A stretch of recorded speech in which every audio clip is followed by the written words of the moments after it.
Panji bertanya ke Ustadz Felix, kenapa sholat?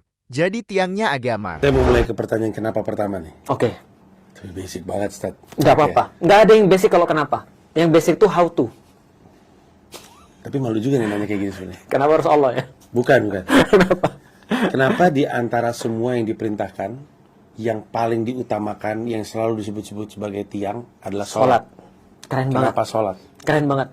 Jadi gini, setiap Gue malu nih ngomong kayak gini. Nggak apa-apa, itu bagus banget. Karena, Mas, banyak orang yang punya pertanyaan yang sama, tapi mereka nggak mau nanya. Makanya ada sebuah peribahasa Cina mengatakan, Sung Shang Sung, oh bukan. Kaget juga gue. Masih ada Cina aja nih gue lihat.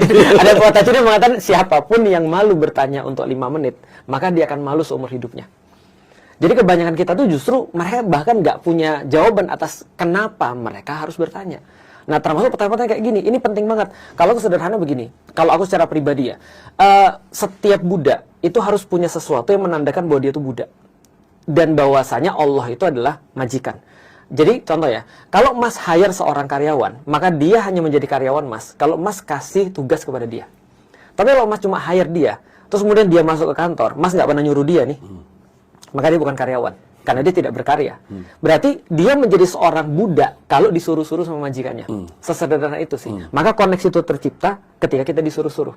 Nah, pertanyaannya adalah, sholat ini kan muncul setelah kita punya koneksi bahwa kita adalah seorang hamba. Nah, kalau ada orang yang sudah benar-benar tahu tuannya siapa, dan bahwa dia adalah seorang hamba, maka dua yang tadi sudah terpenuhi itu. Maka berikutnya baru disuruh sholat. Karena setiap hamba memerlukan sebuah validasi bahwasanya dia seorang hamba. Maka seorang pecinta akan memerlukan validasi ketika dia mencintai seseorang. Kamu mau aku apa sih? Maka biasanya kalau ada orang yang mencintai seseorang, pertanyaan sederhana, mau makan apa? Kamu mau pergi kemana? Dengan kata lain dia cuma bilang ini, kamu mau aku apa? Maka ketika dia sudah punya rasa cinta itu, koneksi itu, maka dia bilang sama Allah, ya Allah aku harus apa? Allah bilang, koneksimu terhadap aku yang paling penting adalah sholat. Maka pertanyaannya berganti, karena kita sudah menyelesaikan kenapa, pertanyaan berganti menjadi bukan kenapa harus sholat. Tapi pertanyaannya adalah, bagaimana cara sholat yang menyenangkan Engkau ya Allah?